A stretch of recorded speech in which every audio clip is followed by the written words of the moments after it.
कि अमेरिका से ब्रिटेन में एक्सपोर्ट होता था। क्या एक्सपोर्ट होता था? ब्रिटेन में एक्सपोर्ट होता था रॉ मटेरियल्स एक्सपोर्ट होता था। अब ये फ्री में तो देगा नहीं अमेरिका, तो इसके बदले ब्रिटेन इसको क्या देता था? मनी।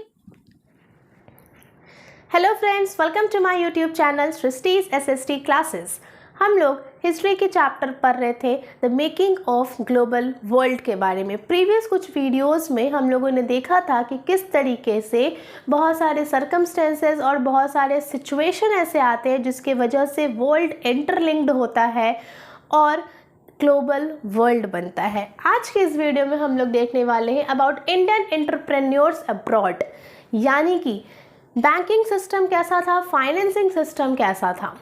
चलिए स्टार्ट करते हैं। जिस तरीके से वेस्टर्न कंट्रीज ट्रेड करके अपने आप को डोमिनेट कर रही थी, उसी तरीके से कुछ इंडियन ट्रेडर्स भी थे जो ट्रेड करने के द्वारा अपने आप को डोमिनेट करने की कोशिश कर रहे थे, जिसमें से दो प्रोमिनेंट इंडियन बैंकर्स के नाम क्या हैं? The Shikaripuri shroffs and Nattukottai Chettiars. Clear है? अब ये फाइनेंसिंग सिस्टम कैसे होता था? तो ये सबसे ज़्यादा सेंट्रल और साउथ ईस्ट एशिया के में होता था, और सेंट्रल और साउथ ईस्ट एशिया में जो इंडियन बैंकर्स हुआ करते थे वो अपने फंड के बदौलत ट्रेड करना स्टार्ट करते थे और वहाँ का फाइनेंसिंग सिस्टम देखते थे। जो भी एक्सपोर्ट होता था, कि मान लिया कि ब्रिटेन में अगर कहीं इंडिया से एक्सपोर्ट जा रहा है तो उसका फाइनेंसिंग सिस्टम जो देखते थे तो उन लोगों को एक क्रेडिट मिलता था। अब ज़रूर इंडिया में जो करेंसी चल रहा है, अगर हम ब्रिटेन में जाएंगे तो वो करेंसी काम नहीं करेगा। तब ऐसे में क्या होता था कि उन लोगों को प्रॉब्लम हो जाता था। इसीलिए इंडियंस को या जो भी ट्रेड करते थे उनको एक क्रेडिट मिलता था एज अ कार्ड। उनको जब एक क्रेडिट मिल जाता था, अगर हमको 1,00,000 रुपए चाहिए तो उनको 1,00,000 का क्रेडिट कार्ड मिल जाता था। अब ये जाएंगे, इनको जहाँ भी जाना है, यूरोप जाए, अमेरिका जाए, तो मान लो इंडियंस गए अमेरिका। अब अमेरिका जाने के बाद इनको बस अगर ये क्रेडिट कार्ड अमेरिका वालों को दे देंगे तो अमेरिका वाले इनको 1,00,000 रुपए दे देंगे। तो इस तरीके से क्रेडिट सिस्टम पे बेस्ड था फाइनेंस सिस्टम। क्लियर है? क्योंकि हर जगह की करेंसी अलग होती थी और सबसे ज़्यादा सेंट्रल और साउथ ईस्ट एशिया में ये फाइनेंस सिस्टम का एक्सपोर्ट एग्रीकल्चर देखा जाता था। इसीलिए हम लोग बोलते हैं कि जो लार्ज डिस्टेंसेस तक हम लोगों को जो फाइनेंसिंग करना है, उसका जो सिस्टम बनाया गया, that was so sophisticated system. Is it clear? So they had a sophisticated system of transfer money over large distances. Next, Indian traders and money lenders also followed colonizers into Africa. अब Africa के जो भी colonisers थे तो Indian money lenders, Indian bankers जो हो गए, वो वहाँ के कुछ कॉलोनाइजर्स को भी फॉलो करते थे कि वो लोग का फाइनेंस सिस्टम किस तरीके का है, ताकि हर जगह के फाइनेंस सिस्टम को देख के वो अपना फाइनेंस सिस्टम, अपना ट्रेडिंग सिस्टम और बेटर कर सके और डोमिनेट कर सकें। तो डोमिनेट करने के लिए वो लोग हर जगह का देखते थे, एक दूसरे से लिंक करते थे ताकि इंटरकनेक्शन बने लोगों के बीच में और ग्लोबल वर्ल्ड बने। एज फॉर एग्जाम्पल हैदराबादी Sindhi traders and their following trade, जिसमें से हैदराबादी सिंधी ट्रेडर्स सबसे ज़्यादा थे और उनको फॉलो करने वाले उनके ट्रेडर्स भी। क्लियर है? तो इंडियन एंटरप्रेन्योर्स अब्रॉड में बेसिकली क्या देखने को मिला कि किस तरीके से वेस्टर्न कंट्रीज के साथ साथ इंडियन ट्रेडर्स, इंडियन बैंकर्स भी कुछ थे जो ट्रेड के द्वारा अपने आप को डोमिनेट करने की कोशिश कर रहे थे, अपने फाइनेंस सिस्टम को बैलेंस करके चलने की कोशिश कर रहे थे, ताकि बाकी वेस्टर्न कंट्रीज़ के जैसे वो भी ट्रेड करके डोमिनेट कर पाए कंट्री में, और इंटरकनेक्शन बढ़ा रहे थे वो हर कंट्रीज़ के साथ, जैसे वो अफ्रीकन ट्रेडर्स को फॉलो कर रहे थे। Is it clear? तो इंटरकनेक्शन बना रहे थे ताकि इंटरकनेक्शन स्ट्रांग हो, बॉन्ड स्ट्रांग हो और ग्लोबल वर्ल्ड बने। क्लियर है? तो यहाँ तक आप लोग नोट डाउन कर लीजिए या फिर स्क्रीनशॉट ले लीजिए। Now we are going to study about Indian trade colonialism and the global system. India का ट्रेड कैसे था और वो इंटरलिंक्ड कैसे हो रहा था दूसरे इंटरनेशनल कंट्रीज से। तो जब हम लोग ट्रेड की बात करते हैं तो इसमें हम लोग दो फेज देखेंगे, ट्रेडिशनली यानी कि इंडस्ट्रियलाइजेशन के पहले कैसे होता था एंड आफ्टर इंडस्ट्रियलाइजेशन क्या था फेज ट्रेड का। चलिए, अगर हम लोग ग्लोबली बात करते हैं, ग्लोबल सिस्टम की बात करते हैं, तो इंडिया का जो ट्रेड है वो बहुत वाइब्रेंट तरीके से होता है। फाइन कॉटन प्रोडक्ट्स बनते हैं और वो यूरोप को एक्सपोर्ट किए जाते हैं। अब फाइन कॉटन टेक्सटाइल्स जो हैं वो प्रोड्यूस होते हैं इंडिया में और उसके बाद यूरोप को वो एक्सपोर्ट करते हैं। तो ये तो ट्रेडिशनली ये सिस्टम चलते हुए आ रहा था। लेकिन इंडस्ट्रियलाइजेशन के बाद क्या होता है, जो ब्रिटेन का लोकल मैन्युफैक्चर, लोकल इंडस्ट्रीज जो होता है वो डिक्लाइन होने लगता है। अब डिक्लाइन क्यों होता है, तो वहाँ पे मशीन मेड गुड्स बनते थे, मशीन मेड क्लॉथ्स बनते थे। Is it clear?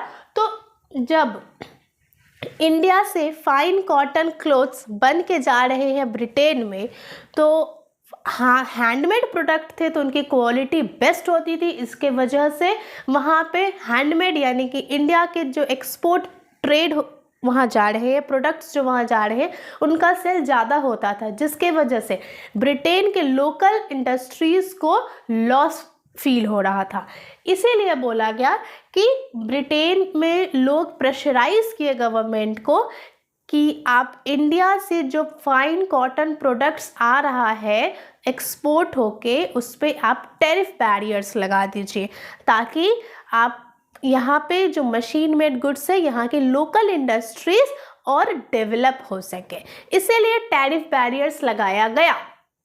ना इसका इम्पैक्ट क्या पड़ा, जब टैरिफ बैरियर्स लगा दिया गया, जैसे ही इंडिया से ब्रिटेन में एक्सपोर्ट होता था फाइन कॉटन क्लॉथ्स का, उस पर टैरिफ बैरियर्स लगा दिया गया, just because to develop or to increase the local market, local industries of Britain.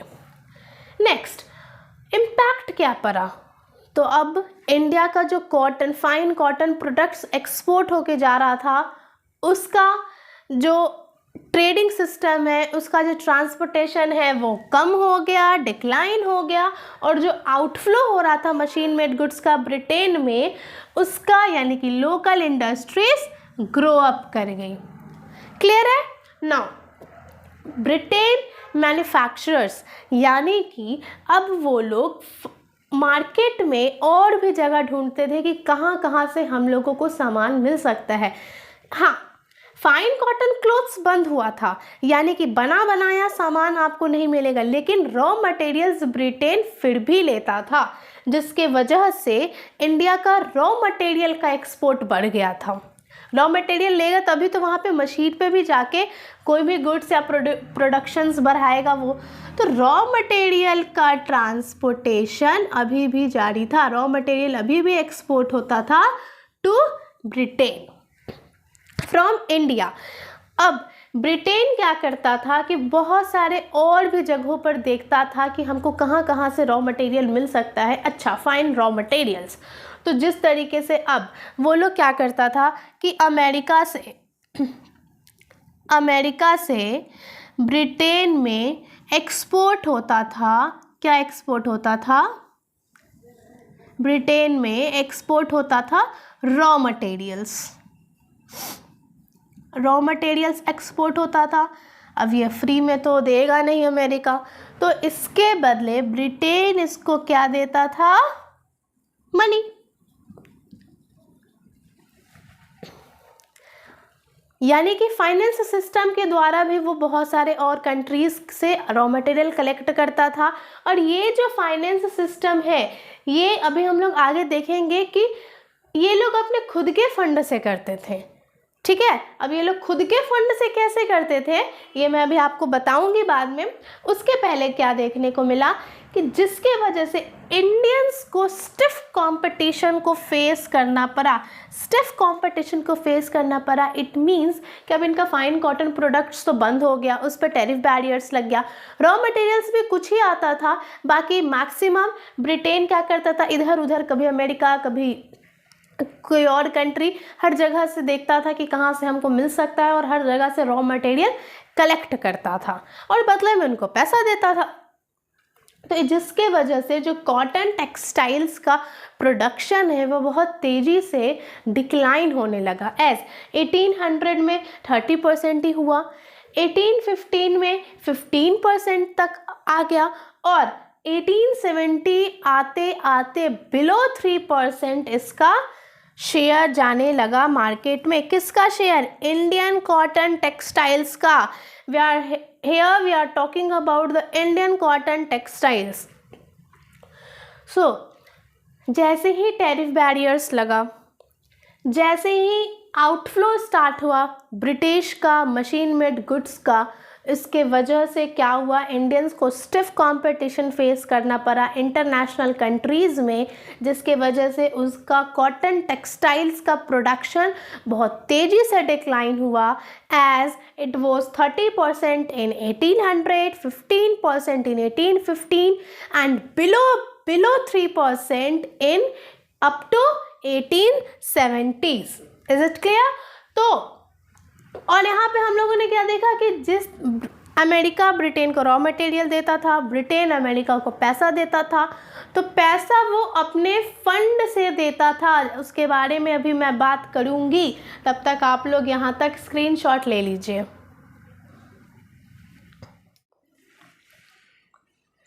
Now India से फाइन कॉटन प्रोडक्ट्स का एक्सपोर्ट बंद हो गया था, टैरिफ बैरियर्स उस पर लग गया था। तो इंडिया क्या एक्सपोर्ट करता था? उसके बाद मैंने क्या बोला कि इंडिया से रॉ मटेरियल तो एक्सपोर्ट होता था। धीरे धीरे इंडिया का जो रॉ मटेरियल एक्सपोर्ट होता था उसका प्रोडक्शन हाई होते गया। एज 1812 से 1871 तक अगर हम लोग देखें तो 5% से 35% तक वो रोज किया था। क्लियर है? उसके बाद ब्रिटिश मैन्युफैक्चरर्स जो हैं वो इंडियन मार्केट से रॉ मटेरियल बहुत ज़्यादा लेते थे, जस्ट बिकॉज वहाँ से उनको अच्छे और कम दामों में मिल जाता था, तो उनके लिए तो फ़ायदे की बात है। Britain had a trade surplus with India.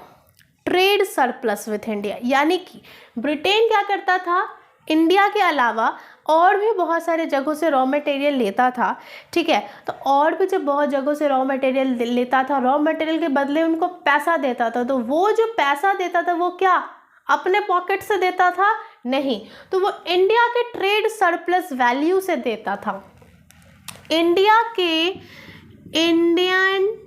Trade surplus value, India के ट्रेड सरप्लस वैल्यू से देता था। इंडिया के ट्रेड सरप्लस वैल्यू मतलब, इंडिया के ट्रेड सरप्लस वैल्यू का मतलब होता है कि ब्रिटेन इंडिया में जाके जो भी काम करवाता था लेबर्स से, और जो भी वहाँ पे उनको प्रोडक्शन होता था उसका पैसा वो लोग रखता था अपने पास, तो उस पैसे को यूज़ करता था to connect with other countries, और अपना ब्रिटेन के अंदर जो लोकल इंडस्ट्रीज़ या फिर मैन्युफैक्चरर्स हो रहे थे उसके पैसा को कंज्यूम करके रखता था। क्लियर है? तो value of British exports to India जो था वो बहुत ज़्यादा था with respect to the value of British imports from India. Clear है? Next after we see that Britain used the surplus value to balanced deficit to other countries, यानी कि दूसरे कंट्री के साथ उसका फाइनेंसिंग सिस्टम ना खराब हो, क्योंकि पैसे की कमी आएंगी तो फाइनेंसिंग सिस्टम खराब होगा और इंटरकनेक्शन टूटेगा तो फिर ग्लोबल वर्ल्ड नहीं बन पाएगा। तो इंटरकनेक्शन ना टूटे, फाइनेंसिंग सिस्टम ना खराब हो, इसीलिए बैलेंस करके चलता था, अपने पैसा को बचाता था और इंडिया से जो कमाता था वो लगाता था दूसरे कंट्रीज़ में।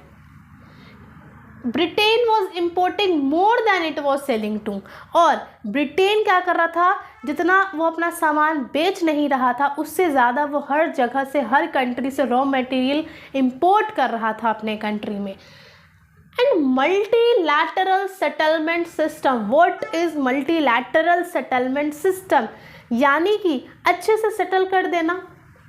अच्छे से सेटल कर देना मतलब कि एक कंट्री से लिए अपने पास रखे, दूसरे कंट्री से लिए अपने पास रखे, उससे जो कमाए उसको दे दिए, उससे जो कमाए उसको दे दिए, अपने पैसों को बचा के रखें।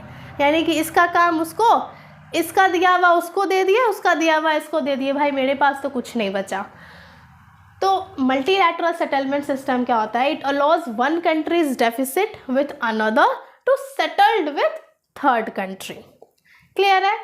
ब्रिटेन का ट्रेड सरप्लस को होम चार्जेस बोला गया है।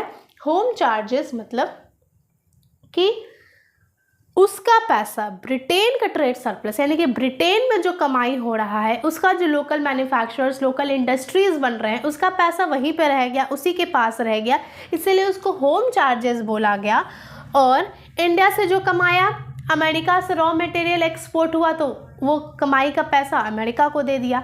अमेरिका से जो रॉ मटेरियल एक्सपोर्ट हुआ उसके थ्रू वो जो भी कमाया वो इंडिया को पैसा दे दिया। अफ्रीका से रॉ मटेरियल लिया तो जो भी और मतलब अमेरिका से, इंडिया से और भी कहीं कहीं बहुत सारे कंट्री से रॉ मटेरियल लेता था। यानी कि मल्टीलैटरल सेटलमेंट सिस्टम में हम लोग क्या देखेंगे, सेम जो भी मैंने बोला, इसका दिया हुआ उसको, उसका दिया हुआ उसको, अपना हम बचा के चलेंगे। I am safe here. इस तरीके से इंडियन ट्रेड कॉलोनियलिज्म के बाद कैसे हुआ, कॉलोनियलिज्म के पहले कैसे होता था, and after the industrialisation also, तो किस तरीके से एक कंट्री से जुड़ना, फिर दूसरे कंट्री से भी जुड़ना और आपस में इंटरकनेक्शन बढ़ाना, जिसके वजह से ग्लोबल सिस्टम डेवलप हो रहा था और ग्लोबल वर्ल्ड बन रहा था। ये टोटल कहानी थी हमारी 19th सेंचुरी की। इस वीडियो का नोट्स मैं इस वीडियो के डिस्क्रिप्शन बॉक्स में डाल दूंगी। तब तक आप लोग बुक रीड कीजिए। आप लोग बुक नहीं रीड करते हो, बुक रीड कीजिए। कोई भी डाउट, कोई भी क्वेश्चन हो मुझे कमेंट बॉक्स में कमेंट कीजिए। आज की इस वीडियो में इतना ही। नेक्स्ट वीडियो में मैं मिलती हूँ नेक्स्ट टॉपिक के साथ। Thank you.